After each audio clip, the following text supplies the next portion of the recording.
নমস্কার, আপনারা দেখছেন খবর বাংলা টিভি চ্যানেল। জানাবো আজকের বাছাই করা কিছু গুরুত্বপূর্ণ খবর। প্রথমে জেনে নিন শিরোনাম, তারপরে জানাবো বিস্তারিত খবর। সতী সেজনা, দিলীপ ঘোষ কি তৃণমূলে যোগ দিচ্ছেন? অবশেষে সত্যিটা জানালেন নিজেই।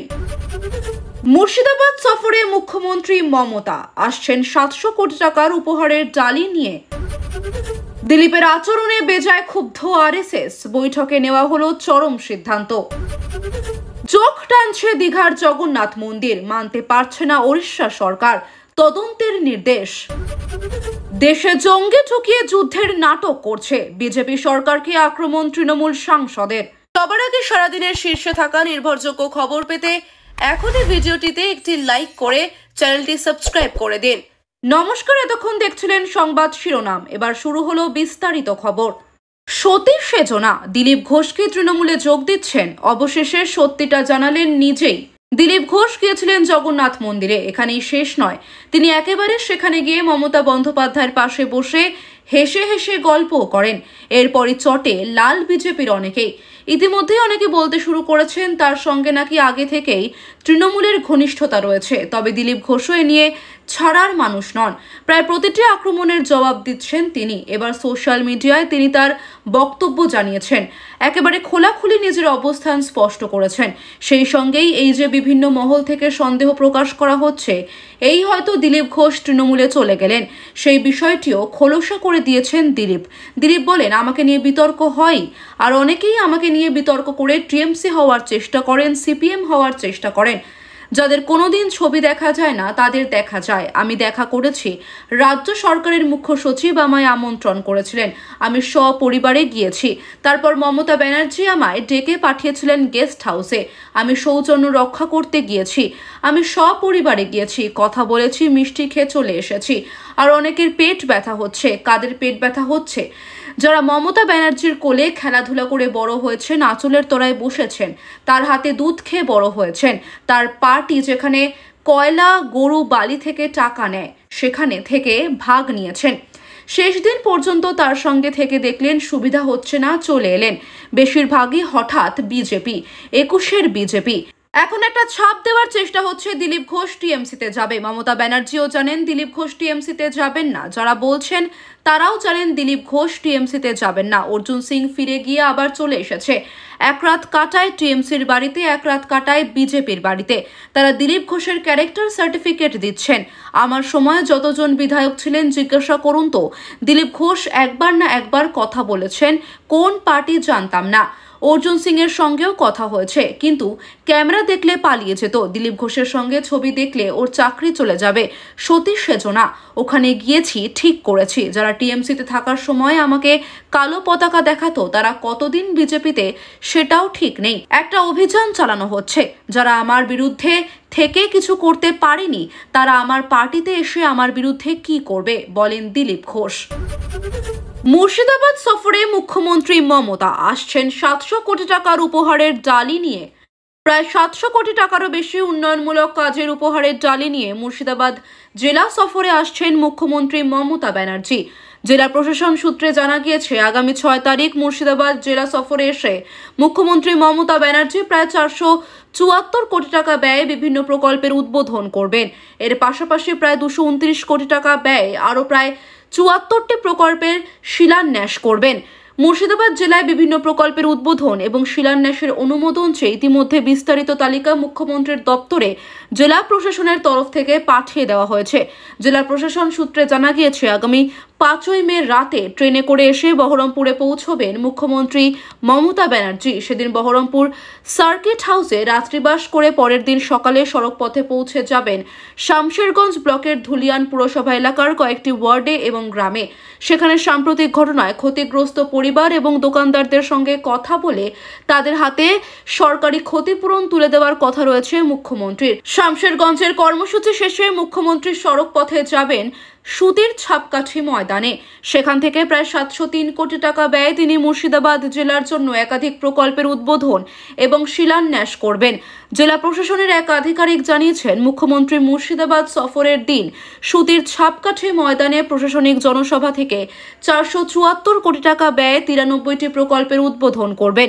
মুখ্যমন্ত্রীর হাত ধরে মুর্শিদাবাদ জেলায় একাধিক সংস্কার হওয়া রাস্তার উদ্বোধন হবে, তেমনি একাধিক নতুন সরকারি ভবন, হোস্টেল, স্বাস্থ্য কেন্দ্রেরও উদ্বোধন হবে। জেলা প্রশাসন সূত্রে খবর, প্রশাসনিক জনসভা থেকে মুখ্যমন্ত্রী খড়গ্রাম ব্লকের শেরপুর বিষ্ণুপুর পর্যন্ত 11.72 কোটি টাকা ব্যয়ে সংস্কার হওয়া নতুন রাস্তার উদ্বোধন করবেন।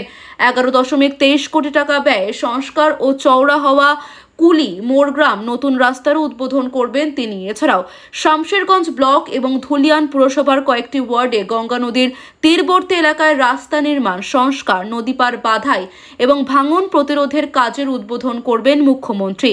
এই সমস্ত প্রকল্পগুলোর জন্য রাজ্য সরকার প্রায় 69.47 কোটি টাকা বরাদ্দ করেছে। এছাড়াও নবগ্রাম, সাগরদিঘি, ফরাক্কায় ছাত্রছাত্রীদের জন্য হোস্টেল নির্মাণ, ডোমকল, বেলডাঙ্গা, নওদা, ধুলিয়ান, খড়গ্রাম, সাগরদিঘিতে হেলথ অ্যান্ড ওয়েলনেস সেন্টারের উদ্বোধন করবেন মুখ্যমন্ত্রী। 11.78 কোটি টাকা ব্যয়ে শামশেরগঞ্জের অনুপনগরে 100 শয্যার বিড়ি শ্রমিকদের হাসপাতাল, কান্দি মহকুমা হাসপাতাল প্রাঙ্গণে নতুন 100 শয্যার এমার্জেন্সি এবং ইনডোর বিল্ডিং এবং 30 শয্যা বিশিষ্ট ফারাক্কা ব্লক প্রাথমিক স্বাস্থ্য কেন্দ্রের উদ্বোধনও মুখ্যমন্ত্রীর কর্মসূচির তালিকায় রয়েছে। সুতির ছাপকাঠি ময়দানে প্রশাসনিক জনসভা থেকে মুখ্যমন্ত্রী 229 কোটি টাকা ব্যয়ে প্রায় 74টি প্রকল্পের শিলান্যাস করবেন। এর মধ্যে উল্লেখযোগ্য ডোমকল, বেলডাঙ্গা, জলঙ্গিতে সৌরচালিত টিউবওয়েল, বহরমপুর পুরসভা এলাকায় 7টি ড্রেনেজ ক্যানেল নতুন করে নির্মাণ, সুতি 1, সাগরদিঘি, মুর্শিদাবাদ জিয়াগঞ্জ, বহরমপুর ব্লকে নতুন রাস্তা তৈরি সহ ভগবানগোলা 1, বড়োয়া, বেলডাঙ্গা, ডোমকল সহ আরও কয়েকটি ব্লকে নতুন প্রাথমিক স্বাস্থ্য কেন্দ্রের জন্য ভবন নির্মাণের কাজের শিলান্যাস করবেন মুখ্যমন্ত্রী। মুখ্যমন্ত্রী যে সমস্ত প্রকল্পের কাজের উদ্বোধন বা শিলান্যাস করবেন সেগুলো সম্পূর্ণভাবে শেষ হলে জেলার কয়েক লক্ষ মানুষ উপকৃত হবেন বলে জেলা প্রশাসন সূত্রে দাবি করা হয়েছে। দিলীপের আচরণে বেজায় ক্ষুব্ধ আরএসএস, বৈঠকে নেওয়া হলো চরম সিদ্ধান্ত। আর 1 বছরের মধ্যেই রাজ্যের বিধানসভা ভোট। তার আগে বিজেপির প্রাক্তন রাজ্য সভাপতি দিলীপ ঘোষই এখন রাজ্য রাজনীতির আলোচনার কেন্দ্রবিন্দুতে। দীঘার জগন্নাথ ধামের উদ্বোধনে তার সস্ত্রীক উপস্থিতি এবং সেখানে মুখ্যমন্ত্রী ও তৃণমূল সুপ্রিমো মমতা বন্দ্যোপাধ্যায়ের সঙ্গে তার সাক্ষাৎ নিয়ে গেরুয়া শিবিরের অন্দরেই চলছে তুমুল শোরগোল। এই পরিস্থিতিতে দিলীপ ঘোষও অবশ্য নিজস্ব ভঙ্গিমায় জবাব দিতে ছাড়ছেন না। পাশে পাচ্ছেন স্ত্রী রিঙ্কু মজুমদারের সমর্থনও। রাষ্ট্রীয় স্বয়ংসেবক সংঘের আদর্শে আজীবন বিশ্বাসী দিলীপ ঘোষের আচমকা বিয়ে এবং তার পরপরই দীঘায় গিয়ে রাজনৈতিক প্রতিদ্বন্দ্বী মমতা বন্দ্যোপাধ্যায়ের সঙ্গে তার সৌজন্য বিনিময় দলের ছোট বড় কোনো নেতার কাছেই বিষয়টি সহজভাবে গৃহীত হচ্ছে না। এই আবহে দিলীপ ঘোষকে নিয়ে বেশ কয়েকটি তাৎপর্যপূর্ণ খবর সামনে এসেছে। দি ওয়ার্ল্ড সূত্রে খবর, দীঘা সফরের পর থেকেই দিলীপ ঘোষের বিষয়টি নিয়ে বিজেপি ও সংঘের একেবারে শীর্ষ মহলে গম্ভীর আলোচনা হয়েছে। শোনা যাচ্ছে সেখানে সংঘের এই পুরনো প্রচারকের বিরুদ্ধে বেশ কিছু কঠোর পদক্ষেপের সিদ্ধান্ত নেওয়া হয়েছে। গুঞ্জন চলছে যে দিলীপ ঘোষের আচরণে আরএসএস এর শীর্ষ নেতৃত্ব অত্যন্ত ক্ষুব্ধ। এই বিষয়টি নিয়ে গত শুক্রবার বিজেপির সর্বভারতীয় সভাপতি জগৎ প্রকাশ নাড্ডা এবং আরএসএস এর সহ সাধারণ সম্পাদক অরুণ কুমারের মধ্যে গুরুত্বপূর্ণ আলোচনা হয়েছে। সেই বৈঠকে নাকি ঠিক হয়েছে যে আপাতত দিলীপ ঘোষকে দলের কোনো বৈঠক বা কর্মসূচিতে আমন্ত্রণ জানানো হবে না। একইভাবে দিলীপ ঘোষ নিজে যদি কোনো কর্মসূচির আয়োজন করেন তাহলে বিজেপির অন্য কোনো স্তরের নেতা কর্মীরা তাতে অংশ নিতে পারবেন না। এই সিদ্ধান্তের কথা রাজ্য নেতৃত্বের তরফে দলের সমস্ত স্তরের কর্মীদের স্পষ্টভাবে জানিয়ে দেওয়া হয়েছে বলেও খবর। এদিকে আগামী 6 মে বিজেপির একটি রাজ্য স্তরের গুরুত্বপূর্ণ বৈঠক হওয়ার কথা রয়েছে, যেখানে কেন্দ্রীয় পর্যবেক্ষক সুনীল বানসালের উপস্থিত থাকার কথা। শোনা যাচ্ছে সেই বৈঠকেও দিলীপ ঘোষকে ডাকার সম্ভাবনা কম। তবে এ সমস্ত পদক্ষেপই বর্তমানে চুপিসারে বা পর্দার আড়ালে নেওয়া হচ্ছে। প্রকাশ্যে অবশ্য দলের কেউ এই নিয়ে মুখ খুলতে চাইছেন না। সূত্রের দাবি, শুধু কেন্দ্রীয় বিজেপি বা আরএসএস শীর্ষ নেতৃত্বই নয়, দিলীপ ঘোষের সাম্প্রতিক ভূমিকায় রাজ্যের রাষ্ট্রীয় স্বয়ংসেবক সংঘের নেতৃত্বও কিছুটা বিব্রত। বাংলার প্রান্ত প্রচারক জলধর মাহাতো নাকি আপাতত দিলীপ ঘোষের থেকে একটি নিরাপদ দূরত্ব বজায় রাখার পক্ষে সায় দিয়েছেন। এ বিষয়ে তার সঙ্গেও বিজেপি ও সংঘ নেতৃত্বের আলোচনা হয়েছে বলে জানা গেছে। তবে এত কিছুর মধ্যেও দিলীপ ঘোষ রয়েছেন তার নিজস্ব মেজাজেই।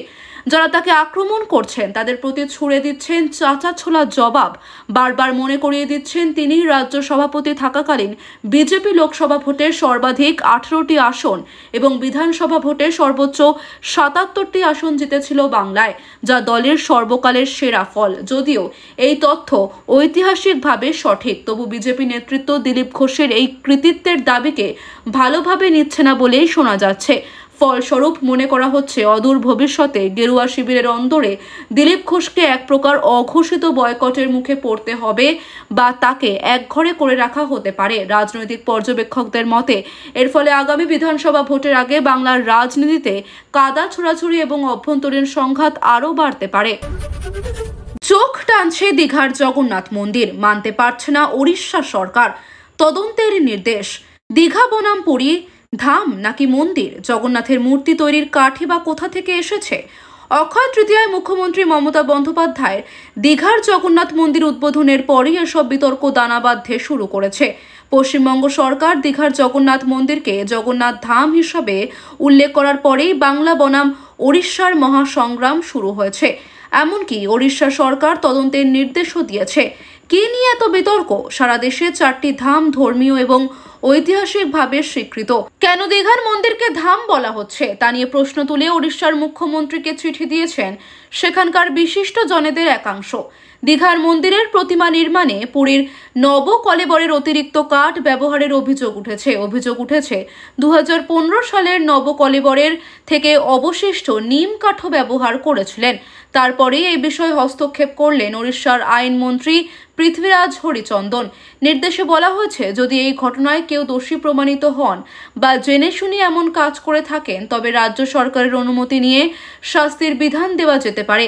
এদিকে ধাম শব্দটি হিন্দু ধর্মতত্ত্বে কেবলই সম্মানসূচক নয়, ঐতিহ্যগতভাবে এটি হিন্দু ধর্মের সঙ্গে সম্পর্কিত পবিত্র স্থানগুলিকেও বোঝায়।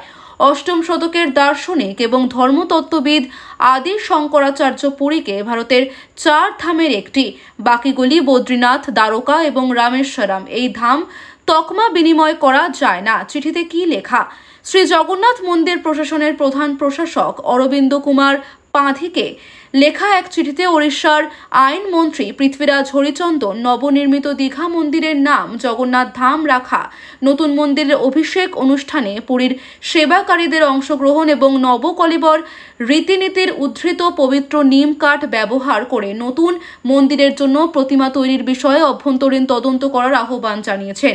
এই বিষয়গুলিকে সম্পূর্ণরূপে অগ্রহণযোগ্য বলে অভিহিত করে তিনি বলেন যে জগন্নাথ সংস্কৃতি সম্পর্কে পরস্পর বিরোধী তথ্য ভক্ত এবং 4.5 কোটি ওড়িয়া মানুষের অনুভূতিতে আঘাত করেছে। তিনি পুরী মন্দির প্রশাসনকে ব্যবস্থা নেওয়ার কথা বিবেচনা করার জন্য অনুরোধ করেছেন। এই বিষয়ে দৈতাপতি নিযোগ এর সম্পাদক রামকৃষ্ণ দাস মহাপাত্র বা রাজেশ দৈতাপতি বলেন, মমতা বন্দ্যোপাধ্যায়ের আমন্ত্রণে আমি দীঘা মন্দিরে অভিষেক অনুষ্ঠানে যোগ দিয়েছিলাম। আমি পুরো প্রক্রিয়াটি পর্যবেক্ষণ করেছি, কিন্তু আমি কখনো বলিনি যে পুরীর মন্দিরের কাঠ দীঘায় প্রতিমা তৈরির জন্য ব্যবহার করা হয়েছিল। তার দাবি পরিকল্পিতভাবে বিকৃত করে খবর করা হয়েছে। দেশে জঙ্গি ঠুকিয়ে যুদ্ধের নাটক করছে বিজেপি সরকারকে আক্রমণ তৃণমূল সাংসদের। দেশে জঙ্গি ঢুকিয়ে যুদ্ধ নাটক করছে কেন্দ্র। জম্মু কাশ্মীরের পেহেলগাঁওয়ে জঙ্গি হামলা নিয়ে কেন্দ্রের বিজেপি সরকারকে বেলাগাম আক্রমণ করলেন বর্ধমান দুর্গাপুরের তৃণমূল সাংসদ কীর্তি আজাদ। পাকিস্তানের উপর ডিজিটাল স্ট্রাইক জারি রেখেছে ভারত। শনিবার দুর্গাপুরে নিজের বাসভবনে এক সাংবাদিক বৈঠক করেন কীর্তি আজাদ। সেখান থেকেই বিজেপি সরকারকে আক্রমণ শানিয়ে তিনি বলেন, দেশের ইন্টেলিজেন্স বিভাগ পুরোপুরি ব্যর্থ। আর কোনো কিছু হলেই বিজেপি বাংলায় বাংলাদেশিদের অনুপ্রবেশ নিয়ে রাজ্যের সমালোচনা করে। এদিকে দেশে জঙ্গি ঢুকিয়ে পাকিস্তানের বিরুদ্ধে যুদ্ধ নাটক করছে বিজেপি। আসলে সবটাই ফিস ঠন গোপাল। এখানেই থামেননি তৃণমূল সাংসদ। এরপর প্রধানমন্ত্রী নরেন্দ্র মোদীকে কটাক্ষ করে আজাদ বলেন, প্রধানমন্ত্রী পেহেলগাঁওয়ে যেতে পারলেন না, কাশ্মীর ইস্যুতে সর্বদলীয় বৈঠকে থাকতে পারলেন না, অথচ বিহারে গিয়ে সভায় বক্তব্য রাখলেন সে রাজ্যের বিধানসভা ভোটের জন্য। এর চেয়ে লজ্জার আর কি হতে পারে? পাকিস্তানের বিরুদ্ধে যুদ্ধ ঘোষণা করতে এত দেরি কিসের? কেন ব্যর্থ গোয়েন্দা বিভাগ? মূলত পেহেলগাঁওয়ের ঘটনার পর ভারতের কড়া প্রতিশোধের জন্য মুখে রয়েছে দেশবাসী। ভারত ইতিমধ্যেই কূটনৈতিক কিছু পদক্ষেপ নিয়েছে পাকিস্তানের বিরুদ্ধে, পাল্টা পাকিস্তানও কিছু পদক্ষেপ করেছে। প্রধানমন্ত্রী প্রতিশ্রুতি দিয়েছিলেন যে দোষীদের উপযুক্ত শাস্তির ব্যবস্থা করা হবে, কিন্তু এখনো পর্যন্ত সেরকম কিছু পদক্ষেপ নেওয়া হয়নি। এদিকে দেশের নিরাপত্তা বাহিনীর জোরদার তল্লাশি অভিযান জারি থাকলেও এখনো অধরা মূল হামলাকারীরা।